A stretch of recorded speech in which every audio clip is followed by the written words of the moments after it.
The HTC First is the first phone that ships running Facebook Home. Is the long-rumored Facebook phone worth your time and money? Find out in our review. Hey everybody, I'm Chris Wook. When it comes to Facebook Home, we've heard a lot of bad things, and we've heard a lot of, well, okay, it's actually mostly been bad things. But we'll get to that in a bit. Let's kick off the review of the HTC First by taking a look at the specs. The HTC First packs in a Qualcomm Snapdragon chipset with a dual-core 1.4 GHz Crate processor and Adreno 305 GPU. For memory, we're looking at 1 GB of RAM and 16 GB of internal storage, but no microSD slot. The 4.3-inch display is 720p HD with a pixel density of around 342 pixels per inch.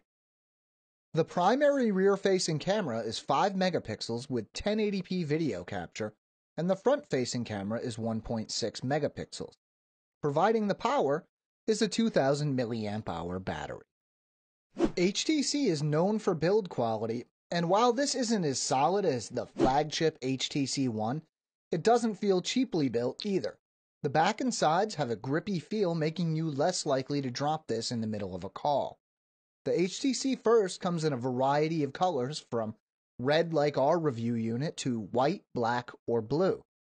It fits well in the hand, and the relatively small size of the device makes one-handed operation a breeze compared to a lot of other phones in the same class. Buttons feel sturdy, almost to the point of feeling overly stiff. Unlike a lot of other mid-range Android phones, the display is not a weak aspect of the HTC First. The small 4.3-inch screen size and 1280 by 720 resolution leave us with a pretty sharp pixel density of around 340 pixels per inch, so visuals are much clearer than other similarly spec'd phones. Colors are vivid without the oversaturation that is clearly apparent in phones from some other manufacturers. Black levels are good, with the display having very nice contrast. To test the performance, we ran our usual suite of tests, starting with Antutu Benchmark. A total of 10 benchmarks taken at different times left us with an average score of just over 11,500, almost exactly about what we expected from this hardware. Next up was Epic Citadel. In high quality mode, the average frame rate was 54.4 frames per second, while high performance mode produced 55.1 frames per second. Not too bad for 720p resolution.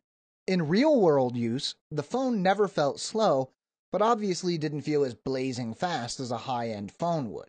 Apps launched quickly and scrolling was smooth. Subway Surfers ran smoothly, though it isn't a very demanding game. The software is where the HTC First takes a nosedive. It runs Android 4.1.2 Jelly Bean, but while it isn't skinned, it does run Facebook Home. Now, it would be easy to call Facebook Home a love-it-or-hate-it piece of software, but looking at the Google Play Store, it doesn't seem like that many people love it at all. For the purposes of this review, though, that isn't exactly the problem. The issue is consistency. Now, while you may not be a fan of TouchWiz or HTC Sense, at least they provide a unified experience. With Facebook Home, it's always apparent that you're running an app on top of stock Jelly Bean. But here's the thing, that may actually be a plus.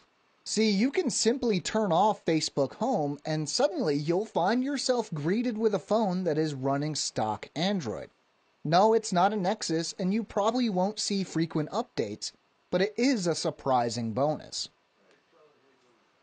In good lighting, the 5 megapixel rear-facing camera takes photos that are above average for a phone in this class. In low light, however, images aren't nearly as good. You can use the LED flash, but this isn't going to lead to the nicest photos.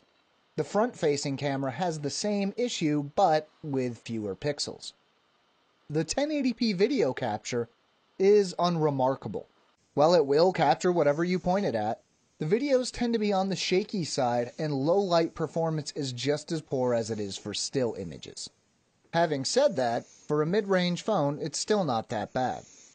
The 2000 milliamp hour battery isn't the biggest we've seen, but is definitely more than adequate for most tasks. While I did notice that heavy testing and benchmarks seemed to drain it fairly quickly, in general use it held up pretty well. HTC claims 14 hours of talk time, and if you take that to mean 14 hours of moderate day-to-day use, it definitely meets or even surpasses that time. Unfortunately, the battery isn't removable, so if you're looking to carry a spare or pick up an extended battery, you're out of luck. Do you like Facebook? No? Well, then the HTC First definitely isn't for you. The hardware isn't bad, but the general mess on the software side makes it hard to recommend. Sure, you can run stock Jelly Bean pretty easily, but who knows how often it's going to be updated. That said, if you use Facebook more than anything else, this phone might be worth picking up. Want to know more? We have a written companion to this video at AndroidAuthority.com. You can find the link in the description. We have new videos going up all the time, so if you want to stay up to date, make sure to subscribe to our channel. I'm Chris Wook for Android Authority, and as always, thank you for watching.